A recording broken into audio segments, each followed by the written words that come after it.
So, dude. What's good? I like how when we do this, we talk for a few minutes first, and then we come on, and it's kind of a reset, and we have to act like we're talking to each other for the first time, but we're not. And you got to kind of kickstart the conversation again. I mean, I feel like people know that we're like. Yeah, but like it feels. Obviously, we were like communicating prior to this. But it feels like you're right where I'm gotta be like, yo, what's good? I gotta like greet you again. I don't think there's any organic way to just kind of like begin the show. It's kind of like because the intro, the timer countdown goes away, and then it's just our faces, and it's like there's no like there's no like subtle way to just be like I'm just kind of like waving awkwardly. Yeah. We got Nick Santana here. What's up, bro? Don't Nick think Santana. I've seen you. That might be my literal cousin. Nick, what's up? What's good, bro? That'd be crazy. Oh, I don't yeah, know if you ever met Nick. I think I might have. We were skateboarding back in the day. Hall & Oates, what's good? Hall & Oates, what's good? Yeah, back with another episode of Talks from the Shelf. I'm excited for this one. First October show. This is true. We got another one coming up 2 weeks from now as well. What's up, Gory Tiger? Great name. I feel like I remember seeing them in here before, but if not, if this is your first time, welcome. Yeah, next show is going to be a 2 dudes, 1 shelf on the 29th, probably. Yeah, it's definitely the 29th. All right, let's do it. And that'll be our Halloween special, as well as the 3-year anniversary of the channel. Huge. Which is crazy. That is pretty crazy. I can't believe it's been that long. Dude, that's really crazy. I wonder if there's a way I can like bring up the Sleepwalkers video. And can you really show like screenshots? I can definitely do that. Nice. When we can kind of like comment on, the state of that video and how that all turned out. Dude, that video is so funny because like you're like the shot is like, hold on.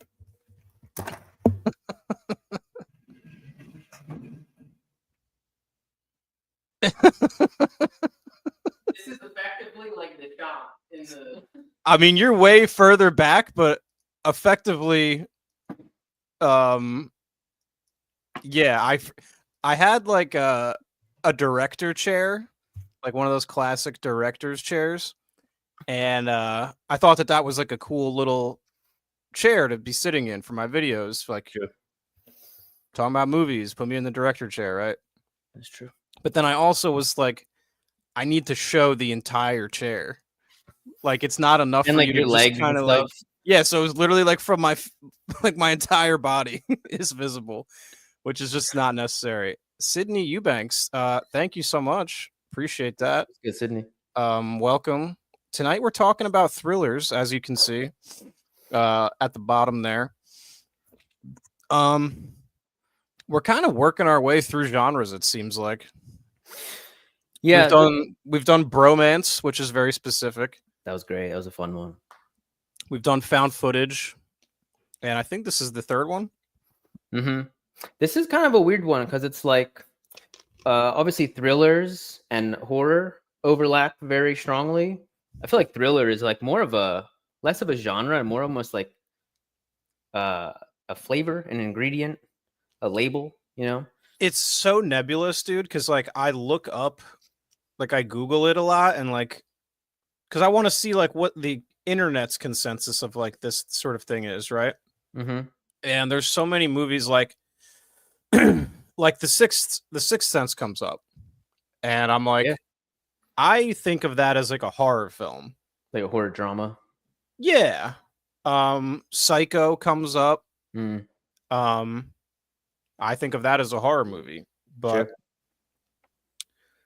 same with Silence of the Lambs. See, the interesting thing is like people will argue over whether Silence of the Lambs and movies like Seven, they'll argue over whether those are actual horror movies or not. Mm-hmm. But I never hear people arguing about whether or not they're thrillers like that. I don't know. It's an interesting conversation because people will often argue is Jaws a horror movie? Is Jurassic Right. a horror movie? Right. But no one ever really is trying to strip away the thriller title. So it's almost like these.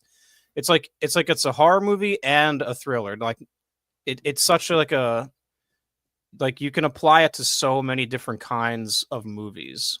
It's really interesting. Yeah, so maybe as we go through these tonight, and for anybody who hasn't watched these before, the way we do these is we both watch a handful of movies, somewhere between like 3 and 5. 2 of the movies that we both watch, we both know what they are, and then individually we watch an extra movie or 2 or 3, and I don't know what Mark watched and he doesn't know what I watched, and then we kind of bring them up, talk through them organically, and then maybe as we do that, we'll kind of like be able to kind of figure out a little bit more like what makes a thriller, what doesn't make a thriller, like how do those things get lobbed in together. 100%. Yeah, so that's the structure. And sometimes what I like to do is I like to like Google things that are like that I know the answer to already.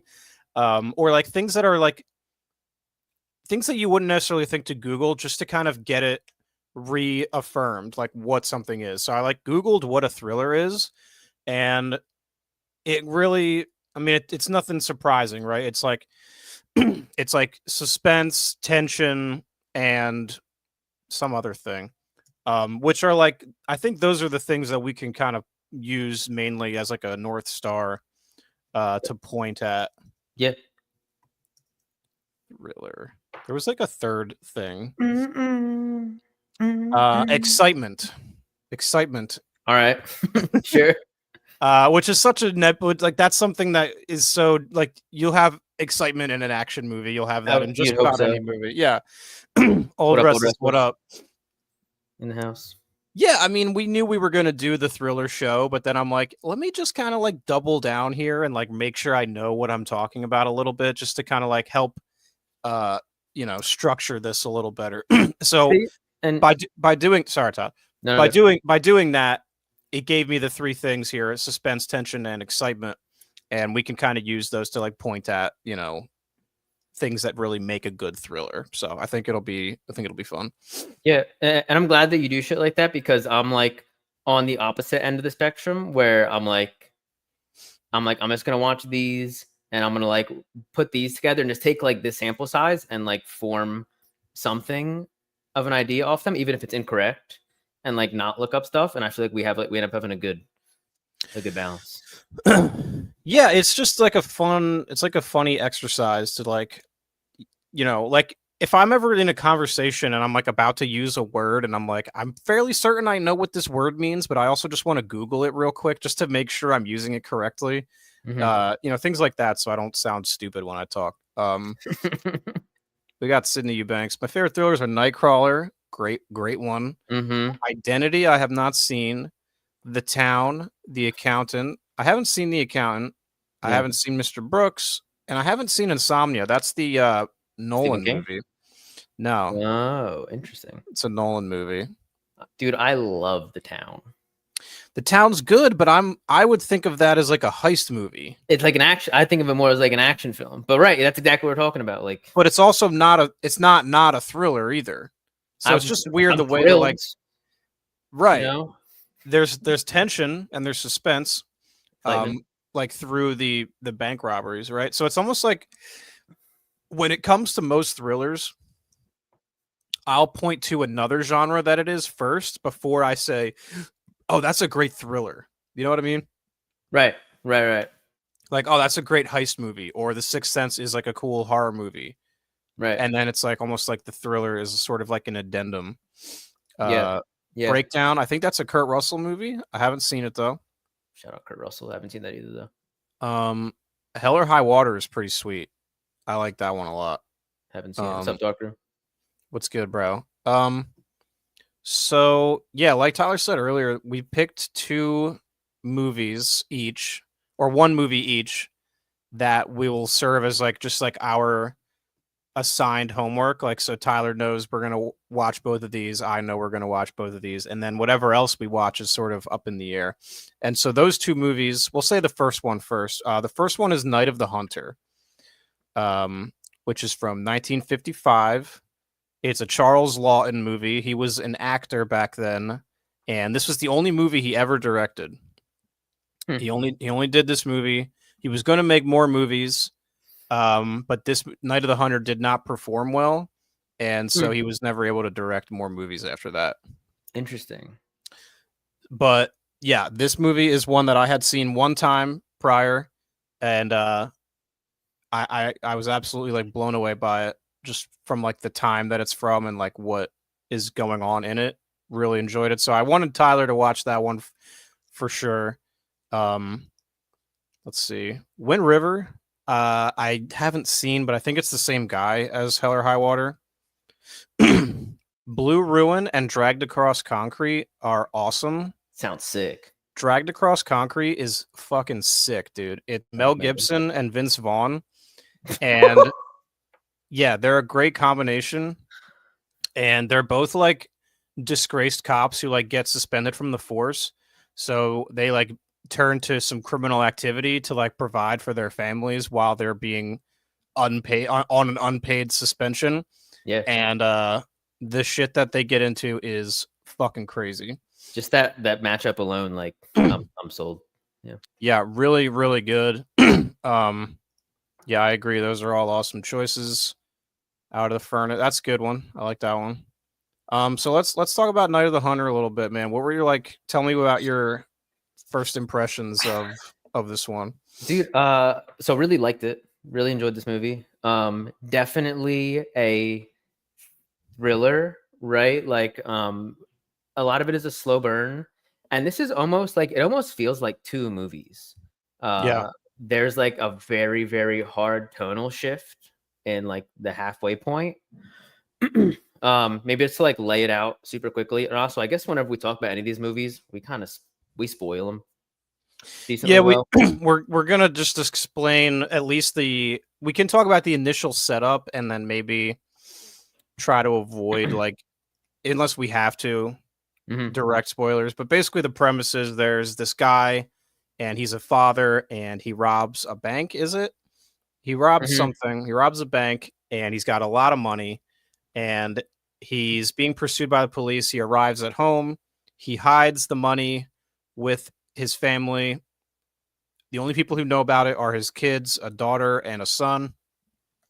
And then the dad winds up going to prison and he meets this guy who's, you know, the antagonist of the movie. And this guy learns of this guy's exploits and that he has this money hidden somewhere. And, you know, so eventually the father gets hung for his crimes. And this guy who knows about the money only knows that it's with his family. He doesn't know anything else. So he sets out to basically pursue these kids and try to find out where this money's hidden. So he like infiltrates their life in order to do so.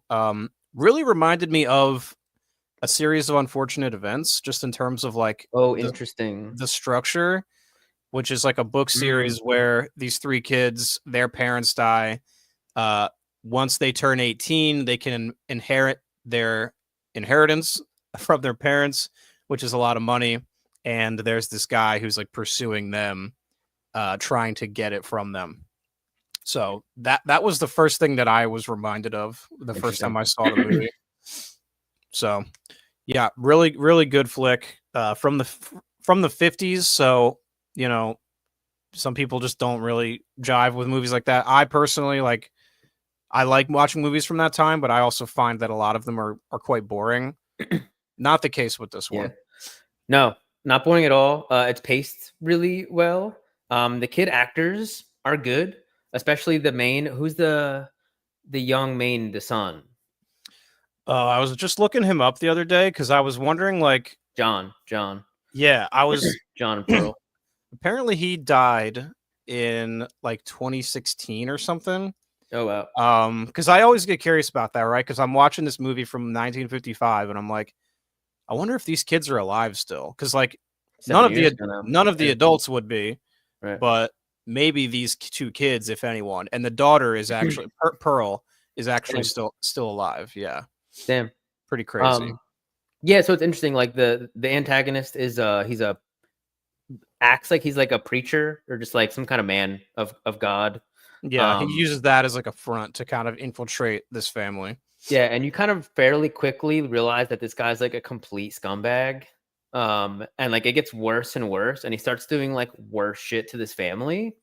And it was interesting watching it, knowing it's from 55, where I was like, all right, like how bad can this get? Like what lengths could he actually go to?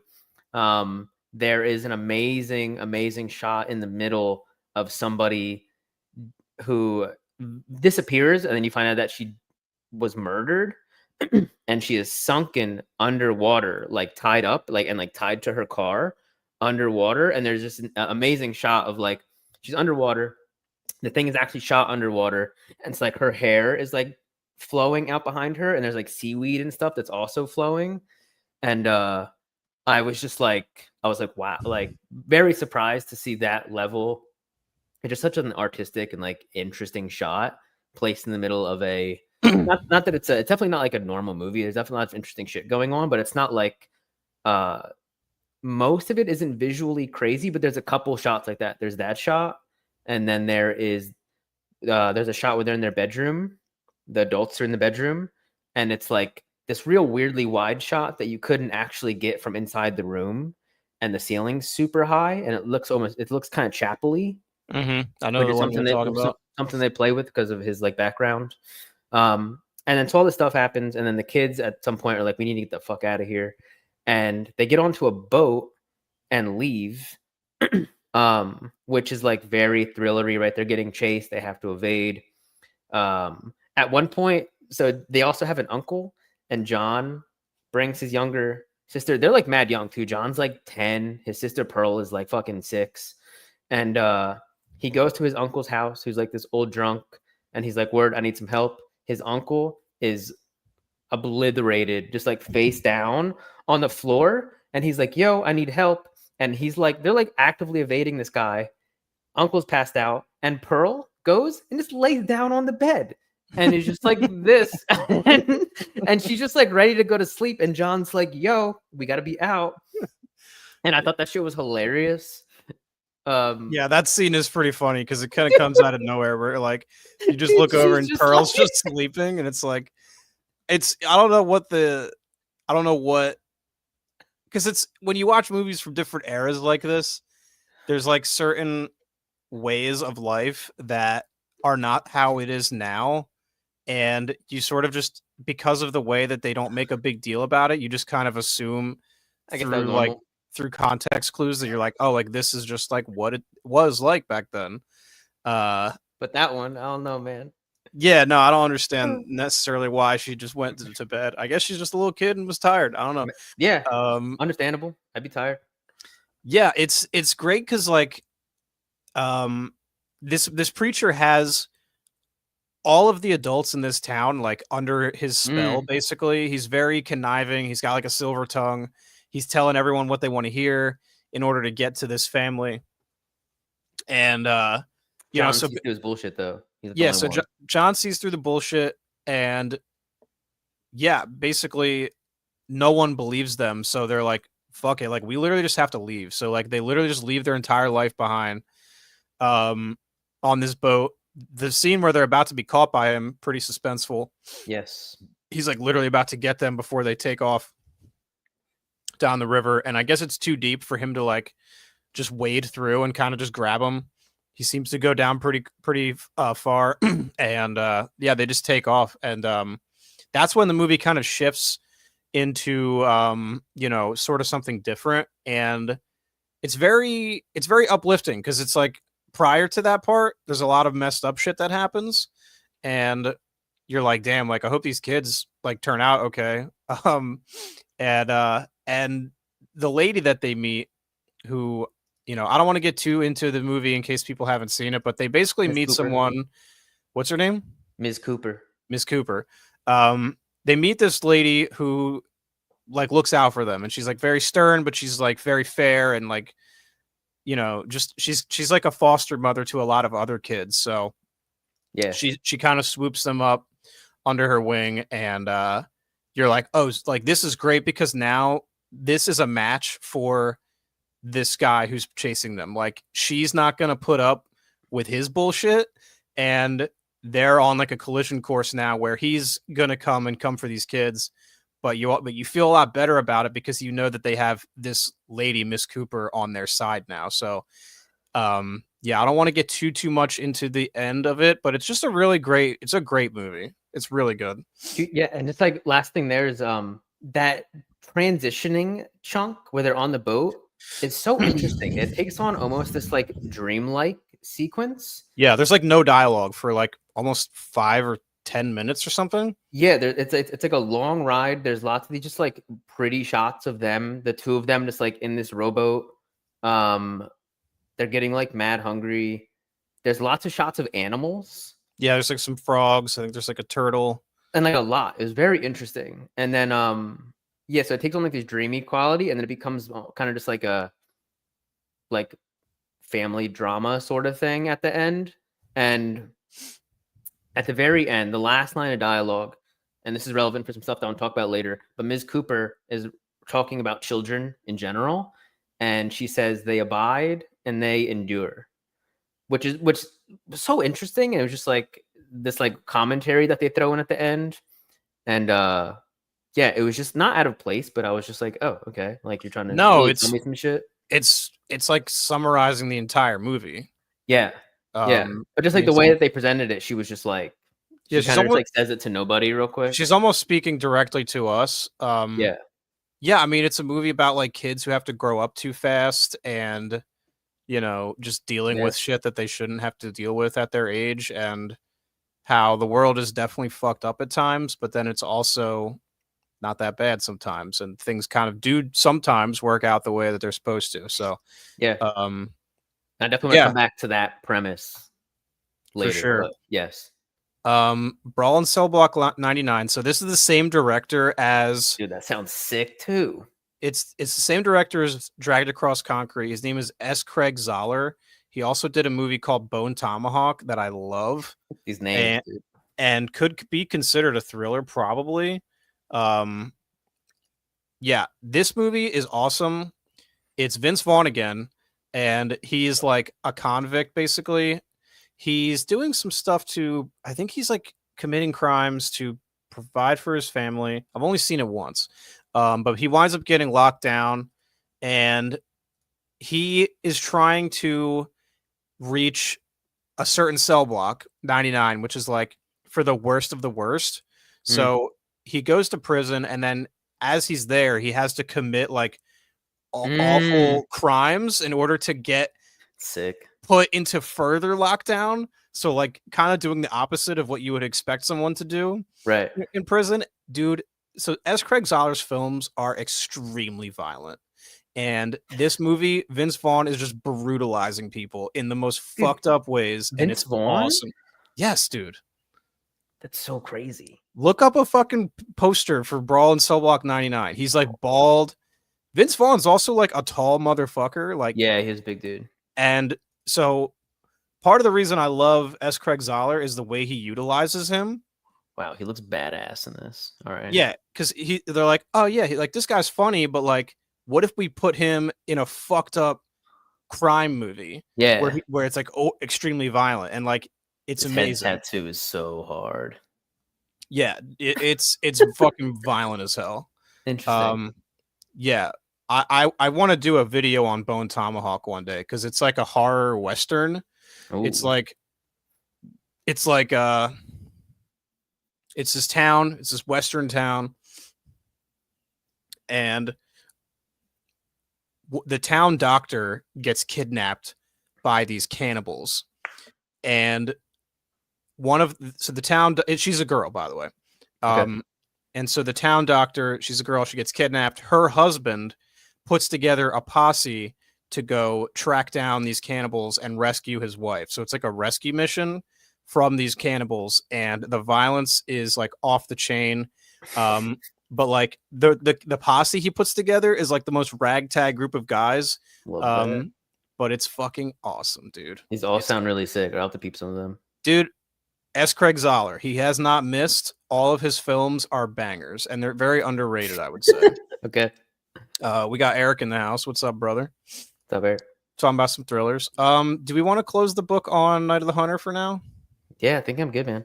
It was sick. Oh, very, very, very last thing. There's a shot where Ms. Cooper is sitting on the porch at night with a shotgun, and she's like silhouetted, and it was an insanely hard shot. So just wanted to throw that out there. Yeah, and it's all the more impressive because of when this is from. So it's like any of the things that we said about Night of the Hunter that are so sick are like it's made even more sick just because of the fact that this is from 1955. So it's surprising to see pop up in a movie. Right. You see that and you're like, where it might not be impressive in a modern movie, you see that and you're like, oh shit, like they were cooking some shit. Mm-hmm.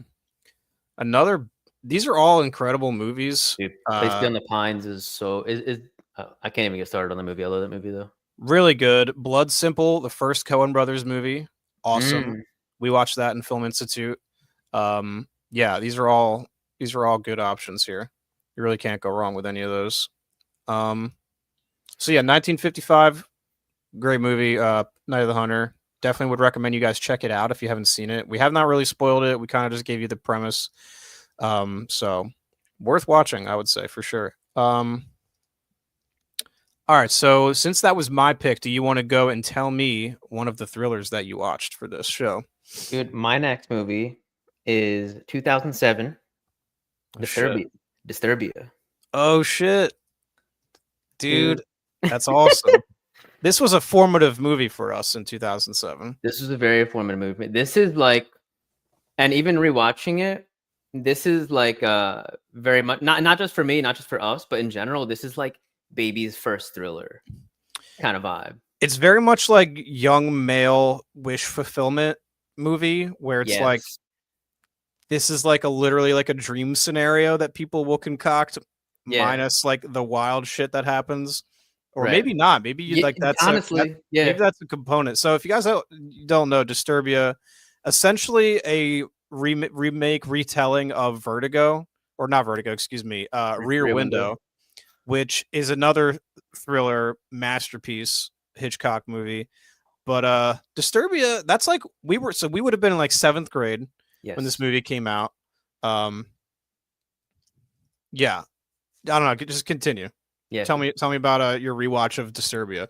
Change our little scrolly thing. Oh yeah, sure. I didn't know you see. Like that's the problem. I didn't know you had watched this, so I didn't. Jesus Christ, dude! I didn't have that ready, dude. So really quickly, set the stage for me seeing this first time. We're in 7th grade. We're 12, right? 7th grade. We're not 13.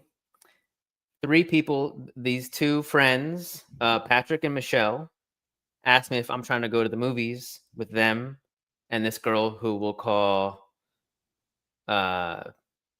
Jessica, right? And I'm like, word? Like, yeah. And they're like, we're going to go see Disturbia. I'm not 13 yet. This is a PG-13 movie, so I'm like, oh, shit. So I go, and this is the first time like I'm buying the ticket and I'm waiting for them to effectively like card me, right? And they don't, and I get to go and watch this, and I'm effectively on like a double date for the first time, and I'm like watching this movie in that scenario for the first time as like a 12-year-old, and it's like and like to your point of it's being like this like idealized kind of thing. It's perfect. This movie is, I'm sure people have seen Disturbia, but it's like young Shia LaBeouf, probably fresh off of Holes. He's a little bit older. I think there was like 3 years between this and Holes, maybe. I don't think he'd done Transformers yet. I don't think he's that old. He's like Transformers was the year after. Okay.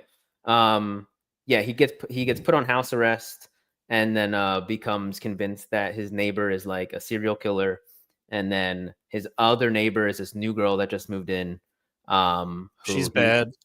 She's bad. He's smitten with her naturally. He's watching her through the windows way too much. Yeah, she catches him watching her naturally. She's into it. Like this is what I'm talking about. Like it's like nothing really like aside from the fact that this dude's a serial killer. nothing really like goes terribly wrong. Like, Yeah, yeah, it's just funny, like the way that it all is like. It's just this in 2007 with is probably like one of the cooler movies I've ever seen. definitely. It's just as far as like, I wish this was me. Yeah, Hollow yeah. Notes, yeah. And then Shia LaBeouf, his name is Kale in the movie, and then his best friend is this dude Ronnie, and the chemistry between Kale and Ronnie is fantastic, Yeah. and between I forget the girl's name. Do I have her name written down? I don't remember her name. But the three of them together are great. So they all get bought into. Eventually, they're all like, oh, okay, I guess Kale's right about this guy being a serial killer, and they start trying to like devise ways to prove that he's a serial killer. And they go like deeper and deeper, like into his house and like into his car. And the movie like slowly turns this guy into a villain. He's actually like a pretty decent villain too. He's like kind of a formidable. He's like a big dude, weirdly somber face. Like he looks sad, but also like kind of scary. There's some like legitimately very tense scenes, and this is interesting too because this is when was the Blair Witch 99. This is 2007, and they have flip phones still, but there's a couple parts where Kale is trying to have Ronnie go and like film stuff for him because Kale can't leave the house, so he gets like a baby monitor and hooks it up to like a camcorder, and they have to like rig all this tech together so then they can like live feed essentially. And at one point Kale's even like, whoa, I got like a live feed of you. Like he's like making a big deal out of the fact that he's effectively like FaceTiming his friend because you just couldn't do that then. Yeah, that would have been a very innovative technology at the time. Yeah, and there's a few chunks of time where they make it a point to like call out the tech like that. There's like a found footage kind of element of it.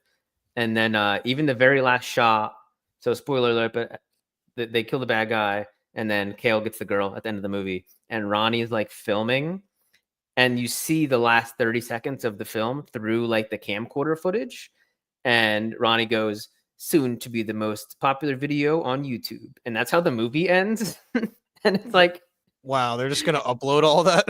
yeah, and so it's like kind of telling of like the era, but the movie's just so fun. The girl sets Kale's ringtone for Ronnie to like, me so horny, like that song. And there's like a really, really tense scene, and everything's like mad quiet, and he's trying to be quiet, and then the phone goes off, and it's like legitimately like a very funny moment. And yeah, it's never going back through this and rewatching it now. It's like I wish that it was like more tense at times, but it never gets to a point where you're really like super scared for anybody. I've also seen it before, so I know what happens, right? But still, it never gets like uber tense. But it's just like a very fun film, and I could see, and it might even be the case for me. Like I could see people seeing this when you're young, and you getting that taste of like, oh, like that was cool. This just seems like such like a boilerplate ad for a thriller, and it was just, this is the first one I watched for this to kind of set the stage, and it wasn't as scary as it was in the first watch, but still very, very fun. This is like a good, like, oh, we're hanging out, let's kind of just put on a movie. Like I would watch this again tomorrow. Yeah, no, I like it. It's a fun movie, like especially because early on it's like Shia's on house arrest, like we said, so it's like he's like finding all this like stuff to do to pass the time, and like he's playing COD. Like, he's he's playing the first Modern Warfare. Doesn't he like crank his hog at some point? They make it seem like he is, but he's actually like scratching. Oh, that's right. The ankle bracelet. Yeah, that was a fun fake out. Yeah. Real quick, I have not seen this movie, so unfortunately, I do not have. Sydney, I have not seen this either, and I think this is Sydney's first time here. You will. I continue to oust myself as like not a real movie fan every time we do one of these things. So if you're throwing out a movie, chances are I haven't seen it, but I'll add it to the list though. Tyler's just being modest. He's there's a lot of stuff passes us by. He's definitely a movie fan though. Snowtown Murders. That sounds like you, man. Snowy horror film. Why do We I might have to. feel like We might have to do a whole snowy horror film episode. Actually.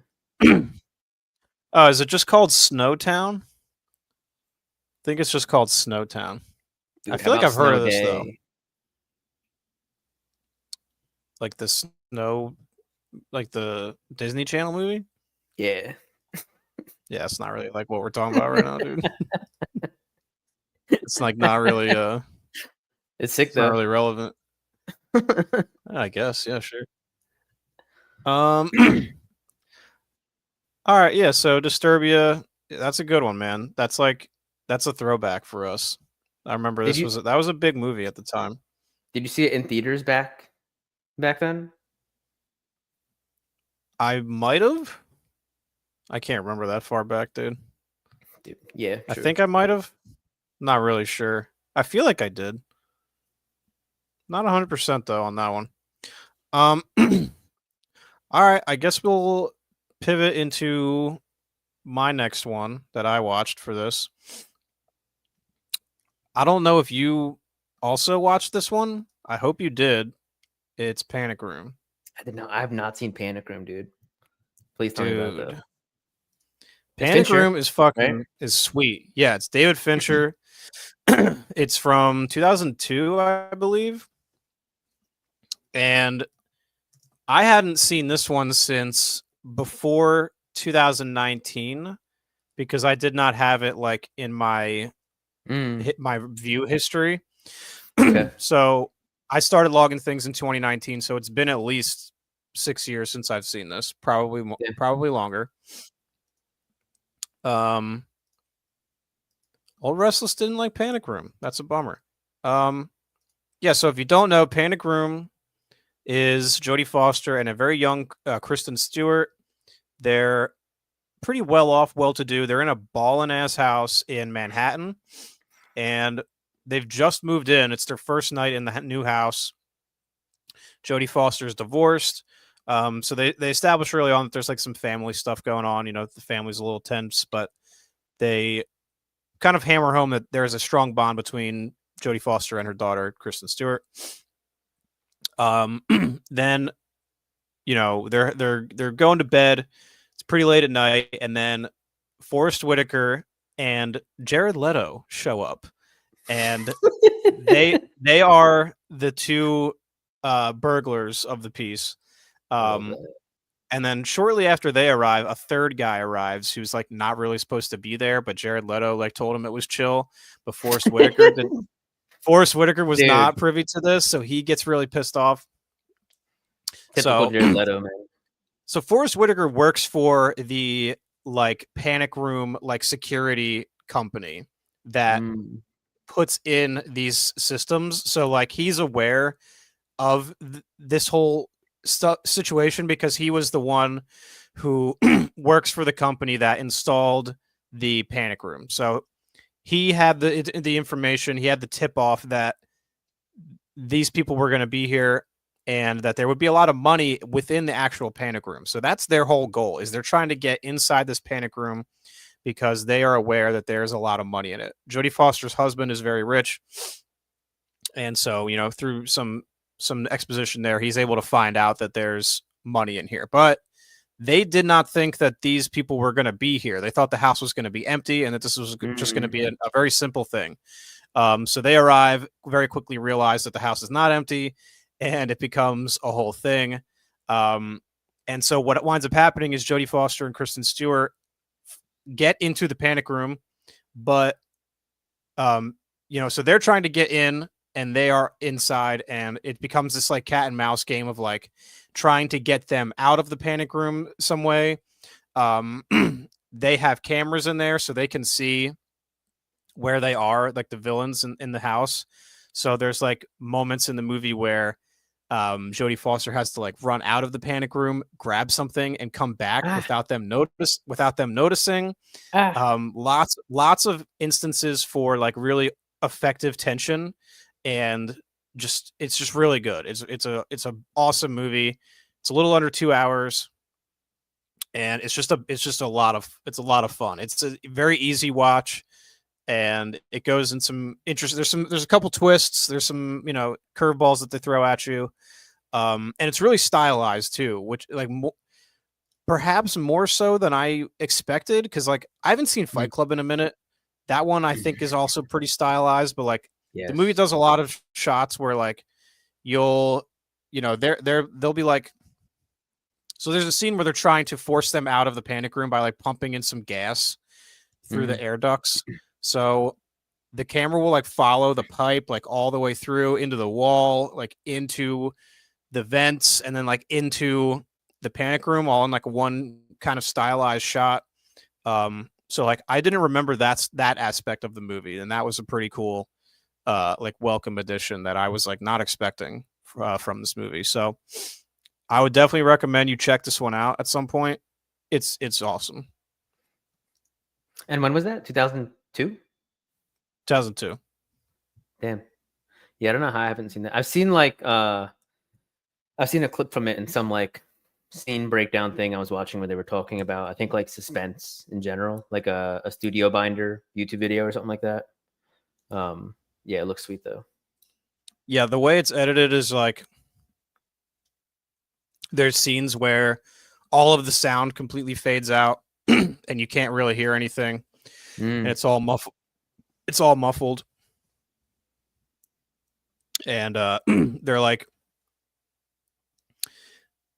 there's just a lot of really awesome interactions between the characters, because it's not like a PA system, but so she can talk to them, but they can't talk to her. So they're like, okay. They'll like hold stuff up in front of the camera and stuff, and just the way that they have to continue to outsmart each other. Yeah. But it's like this unspoken kind of fight that they're having with each other, where they're not able to directly communicate necessarily.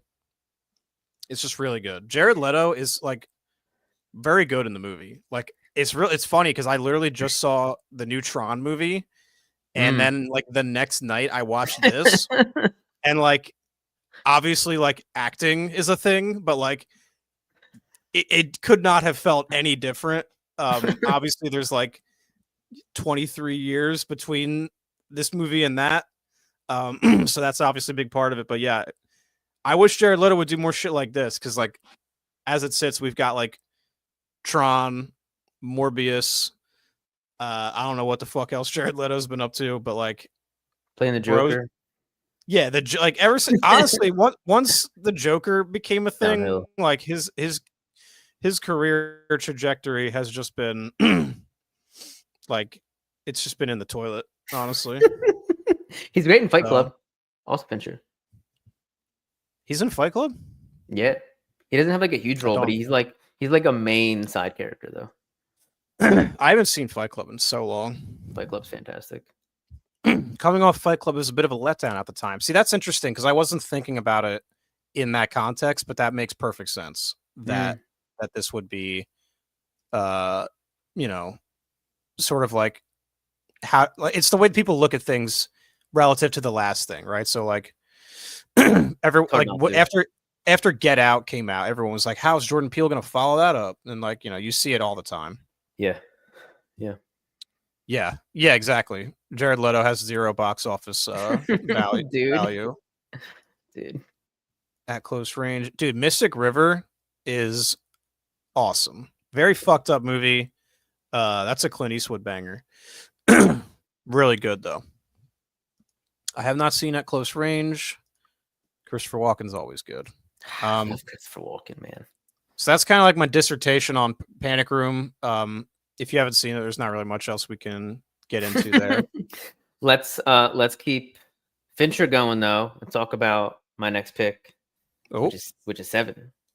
Oh, which this is the first time watch for me, man. What? Yeah. You watched Seven for the first time? I watched Seven for the first time last night. It's crazy. All right, let's get into it, man. Tell me about your experience with Seven. This movie's awesome. Dude, 7 fucks, dude. Dude, this is one of the tightest scripts that it's just it's just an airtight script. Brad Pitt and Morgan Freeman. And who's the guy with the eyebrows who plays the captain? He's in with the eyebrows. Everybody who's seen the movie knows exactly who I'm talking about. He's like also one of the main characters that isn't Kevin Spacey. He's the police captain. The three of them, the chemistry is so good. I can't remember who that is, honestly. Got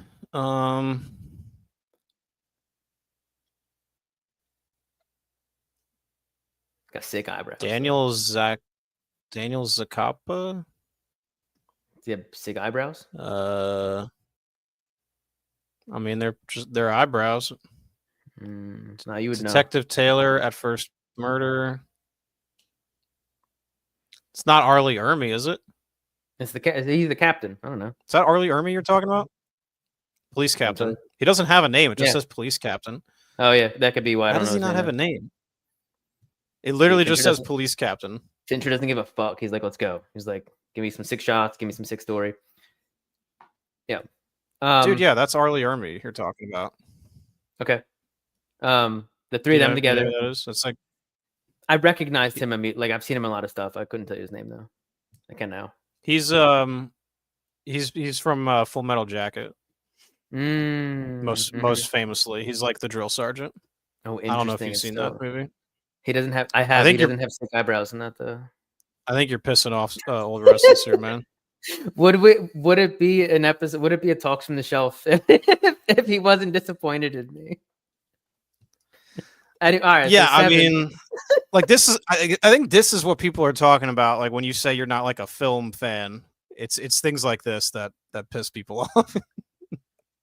Most notably, Old Restless. Well, it's okay. I think he's great. He's great though, right? Let's move past it.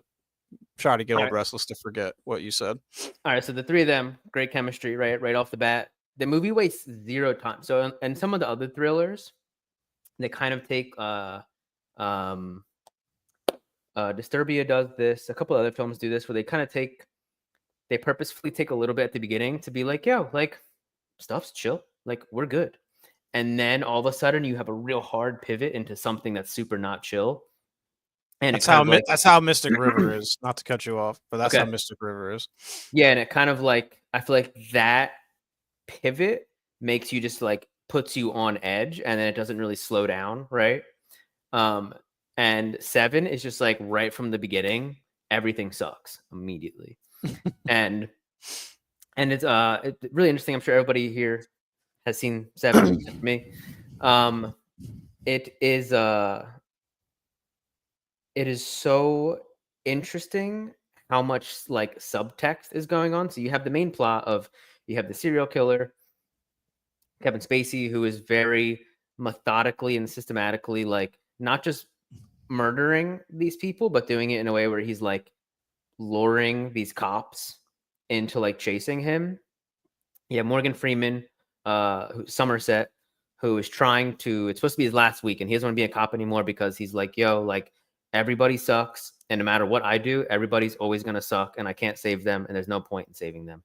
Then you have Brad Pitt, who is the new-ish guy. He's the new guy there, and he's in a city that sucks, and he chose to be there because he's like, yo, being a cop sick.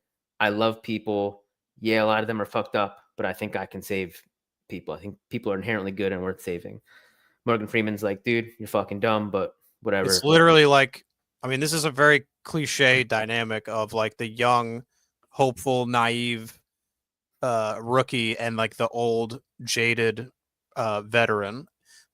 At this time, this 95, this would still be considered like a trope, right? Or like or do we look back on this movie and think, wow, that's such a trope, but like maybe at the time of the release? Nah, I feel like it had to have been by then. Yeah, that's what I'm saying. Like it's very formulaic, but like not in a way that's, you know, it's almost like you kind of need that for the movie because how it ends and stuff, and like it's like you know, like Kevin Spacey kind of like effectively like breaks Brad Pitt and like yes, and like challenges that whole worldview of his that you just proposed, and like kind of makes him totally like walk that back essentially, and like that's how he wins, which is so fucked up. It's like he did all of this almost just to fuck Brad Pitt over, Dude, in a well, way. yeah, and it's like it's interesting because like Pitt and Morgan Freeman are they're not, even though like it's a kind of a clear cut like divide, they don't really feel like caricatures. Maybe they feel like archetypes, if anything, but they don't feel like, it doesn't feel like cheesy of like, oh, like they don't really bicker. No. They kind of are constantly meeting, not even meeting in the middle, but it's like um Morgan Freeman constantly, even though he keeps saying like, yo, I'm out, I'm done, he'll say that and then he'll leave and then he'll go and like do police work. Like Yeah, in the next shot, he can't help himself. Yep. And so anyway, so this whole thing happens, and this guy is luring them through these murders. He's essentially laying out the 7 deadly sins, which is just like simplistic, or not simplistic and not formulaic, but just like a very clean structure, which like I really enjoyed. And then you get to the end, and again, I'm sure everybody's seen 7, so like you get to the end. I somehow had never had this spoiled for me. I feel like this, like I've seen the shot of like them standing in the field and Brad Pitt like pointing the gun at Kevin Spacey on the ground, but I didn't know the context. Have you never heard? I'm sorry. Go ahead. I'm just gonna say, because I've heard him scream. I've heard him scream that. That's like a fucking. That's a very popular, almost like a meme. I've heard him say that, but like I didn't know what was in the box, and like by the time we got there, I wasn't thinking about like, oh, he's gonna say the thing. Like I wasn't actually that familiar with the line. I've heard it before. Like when he said it, I was like, oh, I've heard this. Wow. But I wasn't thinking that the whole time going into it, right?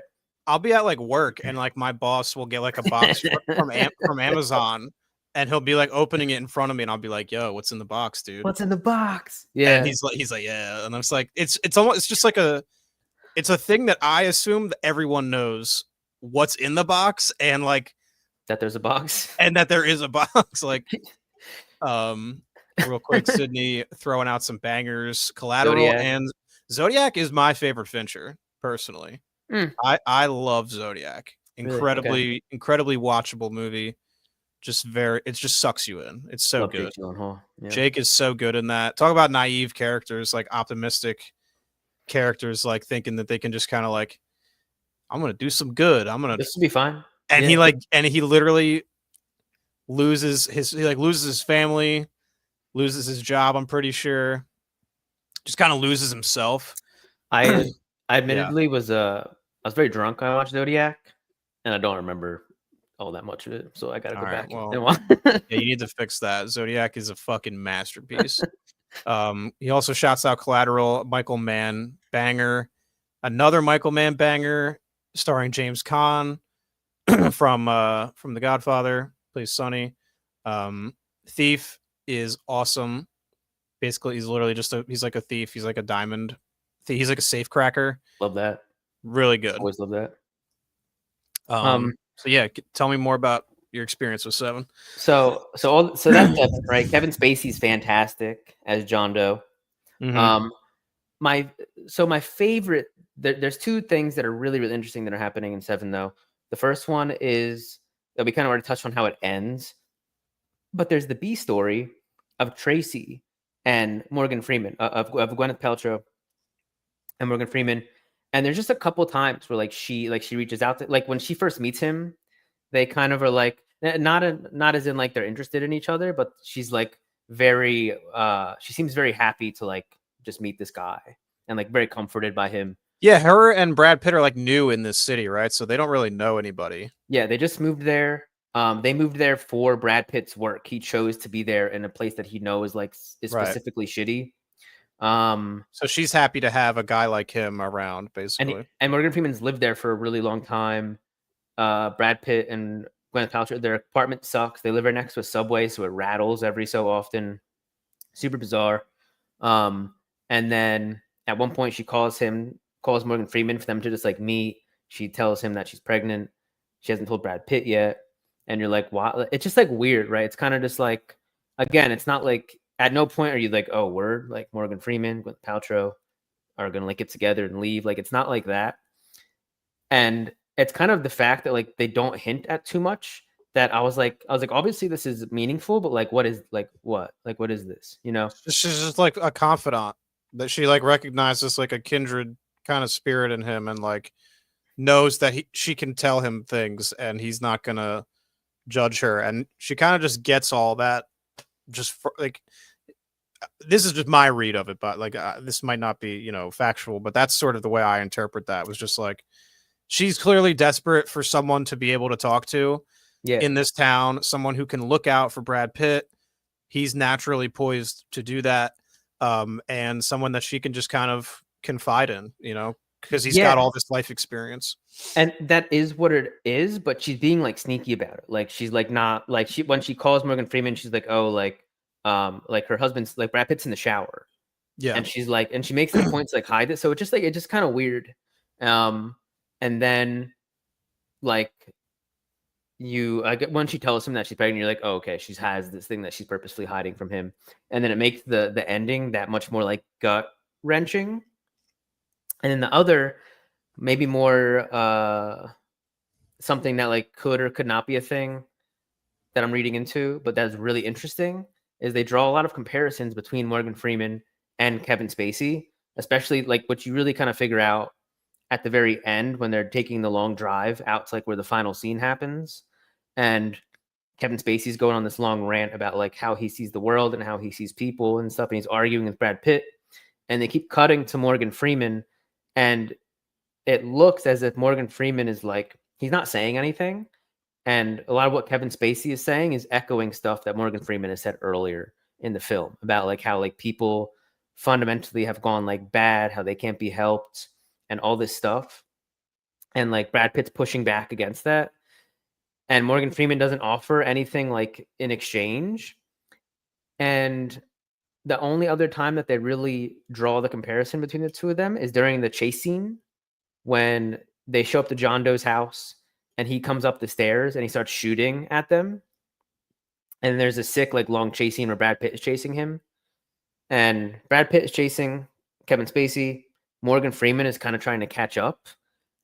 And in that scene, Morgan Freeman and John Doe are wearing like the same thing. They both have like this like kind of fedora and trench coat that's all tan. And so there's shots where they flip between Morgan Freeman running and then John Doe running. And it's hard to tell in some of the shots who you're actually seeing.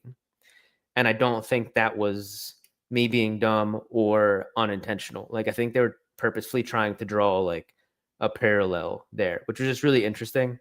So yeah, it just like the script is crazy. Movie's fantastic. Shout out David Fincher. Dude, I really like that read. I've never really thought about it like that. I don't know when I last saw this. It's definitely been a few years. But like, I don't know, it's a great read, man. Yeah, okay, it was January of last year I watched it. Okay, still it's almost 2 years now. Yeah. No, that's really interesting, man. It's so what do you think, like what do you think he's trying to say there? Like you can either wind up sort of like passive and just kind of like apathetic like Morgan Freeman, or like there's the extreme end where you could wind up like fucking John Doe. Like, yes, and it's interesting because while at the end, through this whole adventure and like murder spree, John Doe he kind of breaks and flips Brad Pitt, right? But at the end, Brad Pitt's in the car, distraught, cop car, naturally distraught. They're taking him away. And Morgan Freeman says something to the effect of like, yo, get him the help he needs, do whatever you need. And he says, I'll be around. As if to say, like, he's not actually retiring. And it was so as if, like, by John Doe doing all of this, it made Morgan Freeman rethink how he views, like, he's like, oh, like, I should actually be helping people. And, like, they imply that he's not actually going to retire like he's been talking about doing the whole movie. Damn, that's really good shit right there, man. I like that little tidbit at the end because I forgot about that, where he's like not going to retire anymore based on this whole experience, where it's almost like, how could I walk away after everything we just went through. That's fucking crazy. Mm-hmm. No, Seven's such a fucking classic, dude. I mean, Dude, I'm really glad that you got around to watching it. It's I mean, watched for a long time. It's phenomenal. I mean, and it's like I have movies like this too, where like I haven't seen, you know, movies like of this caliber. Like there's a handful that like people like someone shouted out Insomnia. It's another Nolan movie. It was kind of an early Nolan before he kind of developed the style and the things that he's known for now. He was more so just trying to get himself, you know, established, so to speak. But yeah, there's a lot of movies out there, man. It's hard to watch them all. There are a lot of movies. Dude, that's fucking sweet, man. I'm glad you watched this. All right, I guess I'll go over to my next one. Oh yeah, apparently Insomnia was also a remake of a different movie, which I knew, but I think I forgot until Old Restless just said that. All right, so the one that I just watched yesterday is The Parallax View. Oh, have you heard of this? No. So this is a movie from 1974. It stars Warren Beatty, and it's directed by a guy whose name I don't recognize, but I recognize a lot of the movies that he's done. He's done. Let's see, what else did he do? Trying to remember off the top of my head. I'll just look it up though. He's done a lot of similar movies like of this fashion where they're kind of like they're like classy sort of affairs where he's like it's more of like I mean they're older movies. He was mostly active from like the 70s and the 80s. The Piano, is that what you were laughing about? Class when I started saying classy affairs, like the Piano and fucking the like Piano Man? Miramax, like I was talking about like the Jay and Silent Bob thing. Yeah. That's not like why I was Crying laughing. Game But... Piano. Yeah. Okay. I thought that's what you were. I didn't mean to do that, but that was just sort of an accident. Yeah. So he's done. What? Where? I thought there was. Oh, here we go. Director. I'm looking at something else. So he's done a movie called Klute, which is a popular one. I think that has Donald Sutherland, which has a similar plot to this, which is like a detective adjacent kind of guy who's like on a case, and he's like the only one who's like aware of the problem. He also did. Let's see. He also did All the President's Men, which is Robert Redford and Dustin Hoffman, and that's like the movie where they're kind of uncovering Watergate. So that's a good one. So he's just kind of doing like these kind of like conspiratorial sort of movies. And Gotcha. so Parallax View is about it starts off and there's this politician who gets assassinated.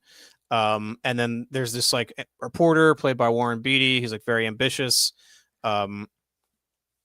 And so he starts investigating the assassination, and he like slowly starts to get involved in like this conspiracy that's like way bigger than he anticipated. All these people that he comes into contact with are like dying in mysterious ways, and they're all people who are connected to that first initial assassination. Sydney knows ball here. Sydney knows what's good. Really? So I had 20 minutes left of this movie, so I actually didn't get to finish this. Dude. Yeah, so I literally have 20 minutes left of it. I tried to bang it out before. I was going to finish it before the stream tonight, but was not able to do so. So I'm actually going to finish this one after the stream, most likely. But all right, it's really good. Wait, so that's really interesting. So let me ask. So I feel like a lot of these, something I haven't gotten to touch on yet, but I wanted to, is I feel like a main thing in thrillers is that as you go on, they play this delicate balance of answering enough questions so you don't get annoyed, but constantly posing new questions as the movie goes on. So you're now like right before kind of like the final, you're like in the final act very much, like before like the big reveal and stuff will ideally happen.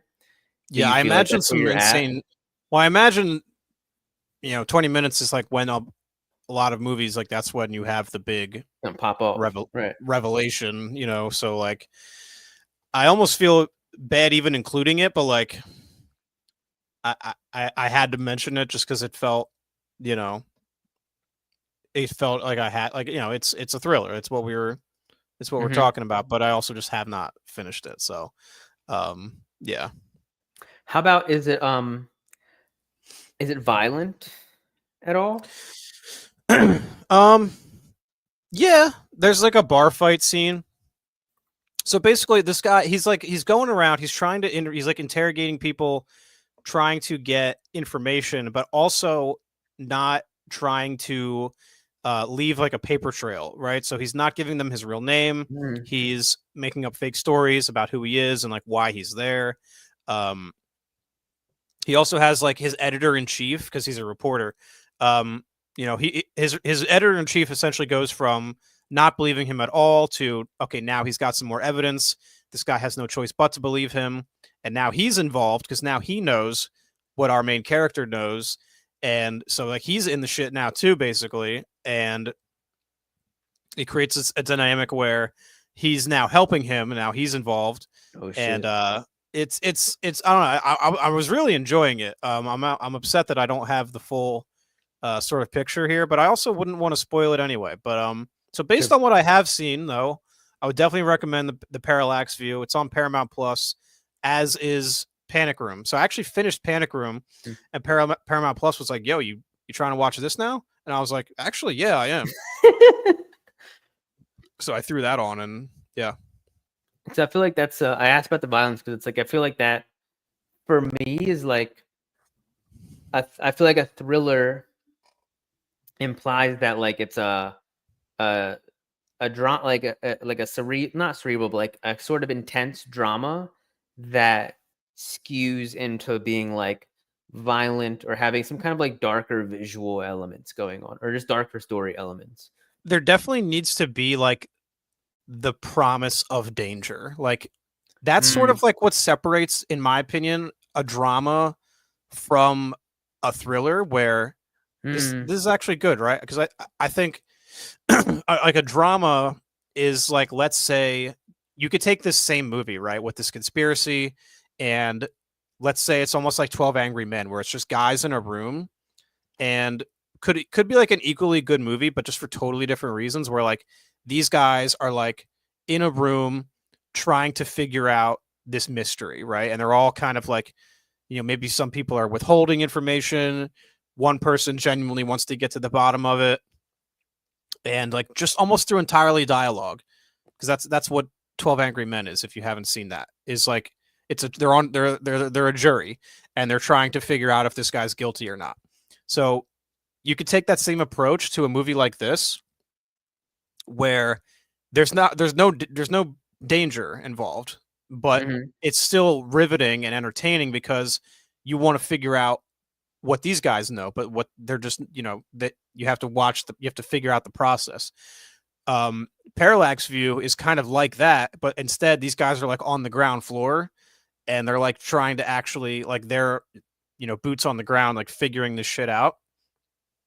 And there's these people who are trying to prevent them from figuring out what they don't want you to know.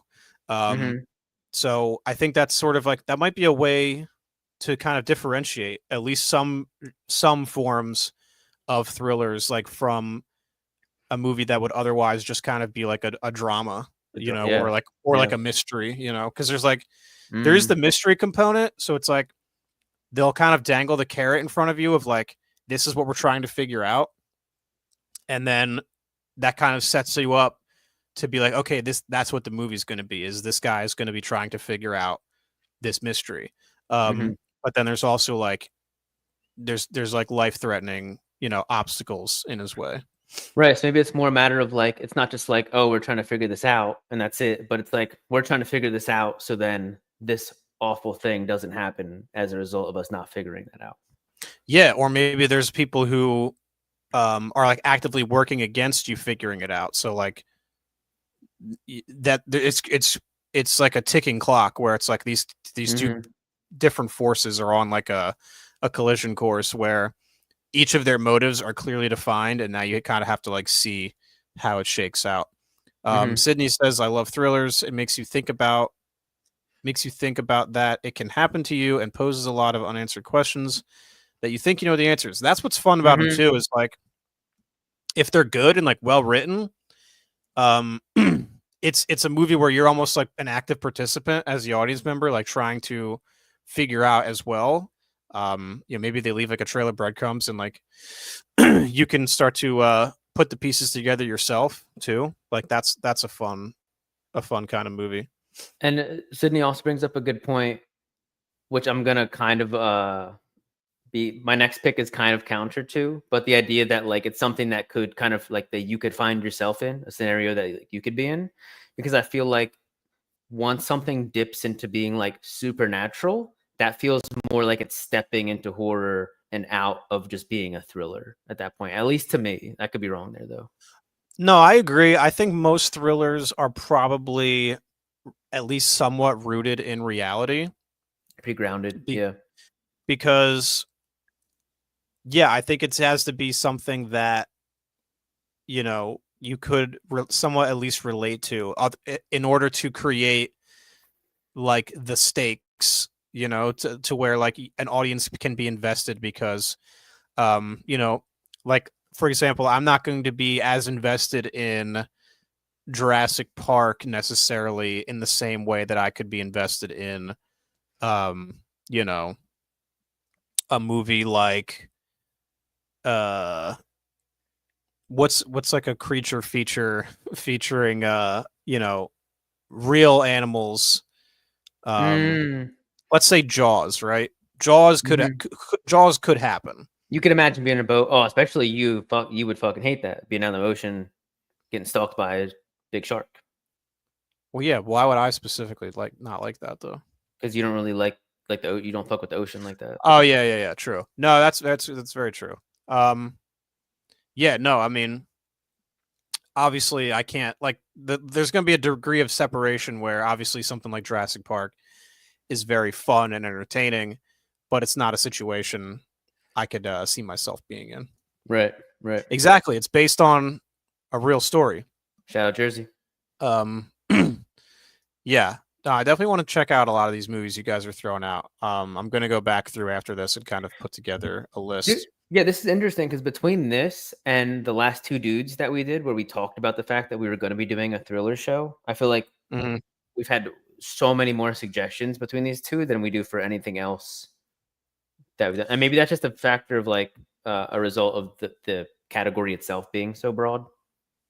Yeah, and I think thrillers in general are like, like this would be considered a political thriller, but then you have your erotic thrillers, you have like a crime thriller, like there's all different subgenres within the genre, and I think just by definition, like they are thrilling, like they're some of the most they're some of the most like engaging kinds of movies that you can watch, where, you know, next to horror movies, I think these are probably like some of the most fun next to action, you know, because it's like, because you're getting that suspense and gripping. Hitchcock has a line that pertains to this where he talks about, you know, he said he's like, picture you're watching a movie and, you know, it's people all eating at a dinner table, and out of nowhere they all just explode, you know, they blow up.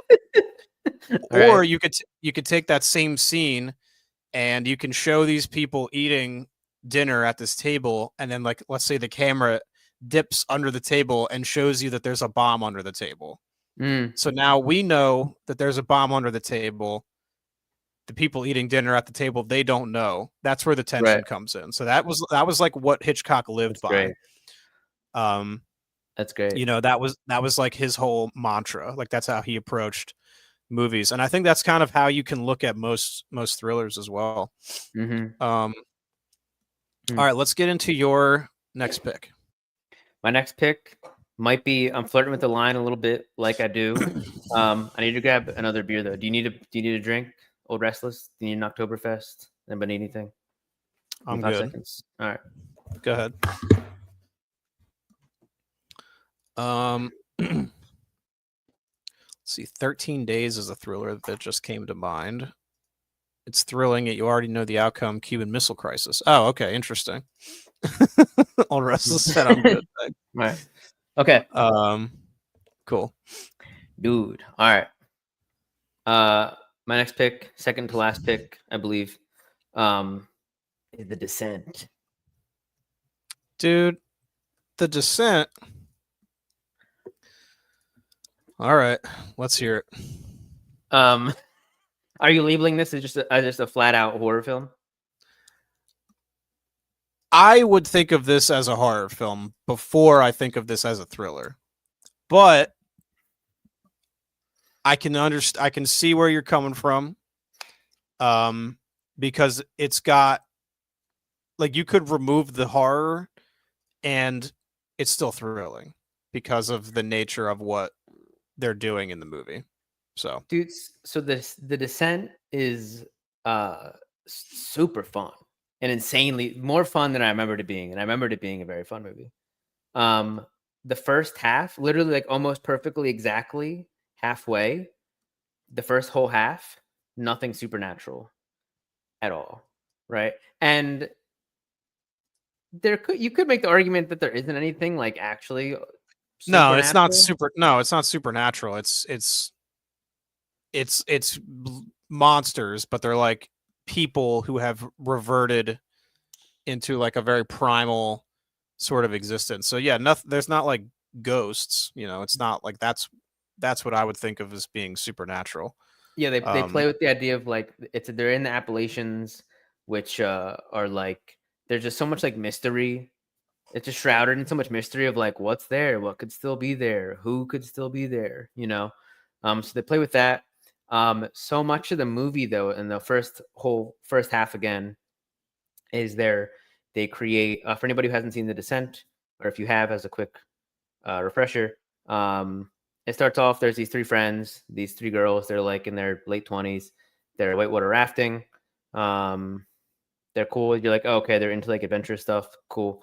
And then they kind of they'll leave, and the one girl and her husband and their daughter are driving away, and they just get into a straight up car accident, and this car has like railings on the top of it, and it just spears the one girl's husband and potentially her daughter. Her husband and her daughter both die in this car accident. Tragic. So she has a bad time.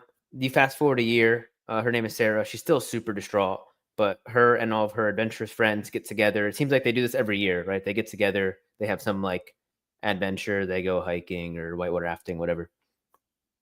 And the one friend, Juno, was also at the whitewater rafting event. And you come to find out that like right after this horrific thing happens, Juno just leaves. Like she's not there for Sarah, whatever. So anyway, you fast forward a year, they're gonna go spelunking, which first of all, I'm fucking good, right? It taps into like a primal thing right off the bat, and they're all going spelunking.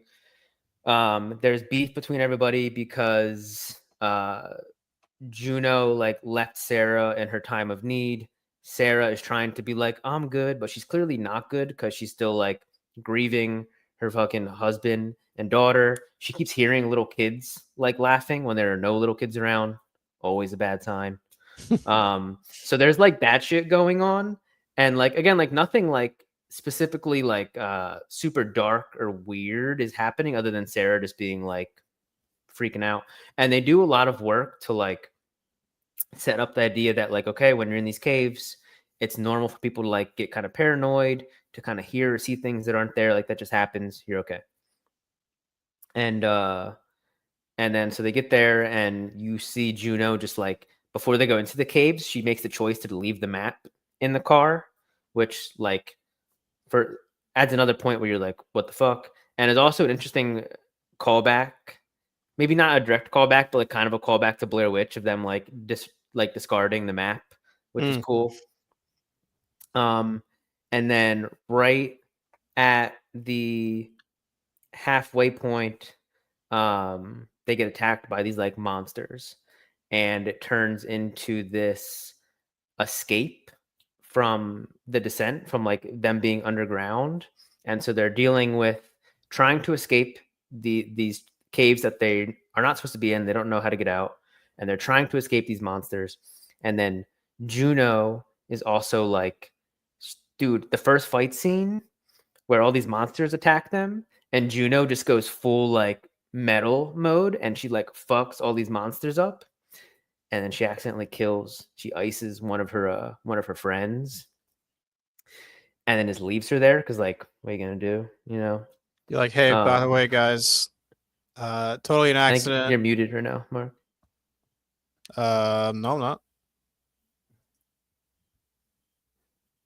I'm not muted. I cannot hear you. Can anybody else? One of us can't hear. I don't know. My stuff's lighting up on the screen.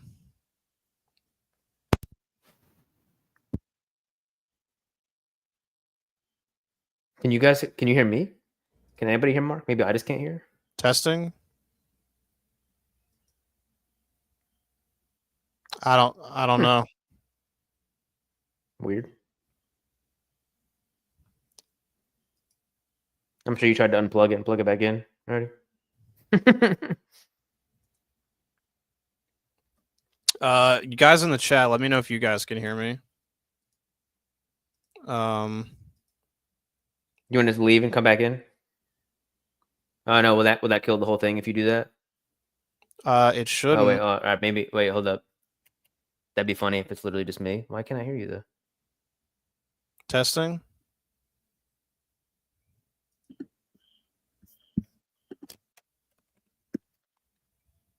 Hold up.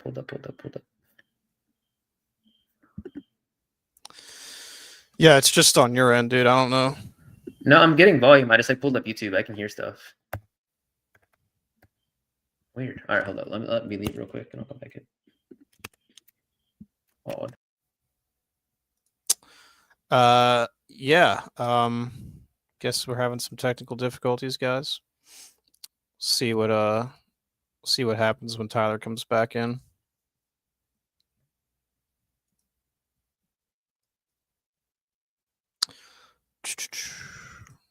Yeah, I didn't change anything, so. Hello? Can you hear me? Word. Yeah, that was weird. All right. Where were you at? You're talking about Juno accidentally killing that one girl. Yes, they have this fight scene, and then you all at right at the halfway point, they're trapped, but they find like this like cave drawing where it seems to imply that there's a way out. And then you get this shot from way in the back of a monster very clearly for the first time. So they show you that they're actually there. And they start fighting the monsters. And then Juno accidentally kills her girl. Right. So this is all in like a 2-minute time period. So now you're like, okay, cool. Maybe they have a way out, but also there's monsters here. And also Juno is just killing her friends. And Sarah gets separated. And that other girl falls and breaks her leg. So like, all right at the same time. Juno didn't like intentionally kill her, by the way. I feel like that's important to note. She does not intentionally kill her, but her friend Beth is the girl that gets stabbed, falls and is like begging Juno not to leave her. Juno just dips. Oh yeah, no, Juno definitely sucks. So I just want to point out, like, she didn't just like turn on them. It was more of a gradual thing. Like rooted in the fact that, I don't know if you talked about it yet, but there was like sort of like an affair going on between Juno and Sarah's now deceased husband. So they almost kind of went off separately to sort of grieve together, and Juno's not able to tell people that she is grieving for these reasons. Why did I not pick up? This is news to me. How did I not pick up on this? How did I know this? Brother, that's what happened. They were having an affair. Dude, how did I not know that? Did they like straight up what? Dude, yeah. How did I not know that? I don't know. Whoa. I don't know. Dude. Wow. Yeah, that's like the whole reason that they like beef at the end, where like she finds out. I forget exactly how she finds out, but that's Dude, what like creates all the friction. I don't know that if Sarah ever finds out directly. Bro, she definitely does. I don't think she does.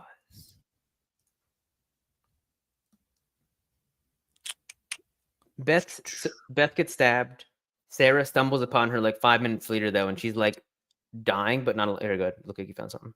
Yeah, so Sarah finds a dying Beth who reveals both that Juno stabbed her and that Juno's pendant was a gift from Paul, confirming Sarah's suspicions that Juno and Paul had been having an affair.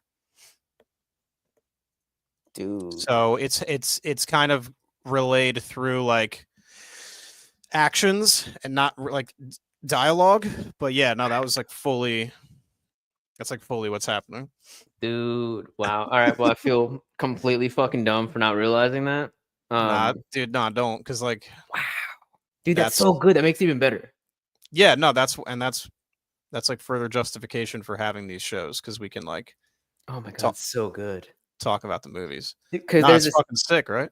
Yeah, yeah. So there's like the reveal. So like all this stuff happens. At one point, Juno and Sarah both, dude. So all right, let me back up slightly real quick. Going into this, I was like, okay, is this going to be, because last time we watched this was in films, it was in high school. We watched this in Rockelman's class. So 2012. It was electric. And I've told the story a few times. Okay. Just how like everyone was, so sick, locked in. Literally everyone in the class, like where, normally you're not going to get everyone because it's like jocks. It's, it's the weird kids. PJ's going to sleep before watching a movie. Wait, PJ was sleeping during this? Not during this, but usually. Oh, okay. Yeah. Usually no, like everyone was collectively. I don't know how you could not sleep through The Descent, really. Nah, definitely not.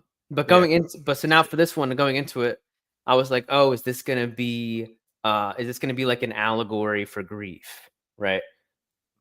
Which it kind of is, where like kind of is, yeah. Like she goes down and she has to come back out of it. Even that alone, like, okay. And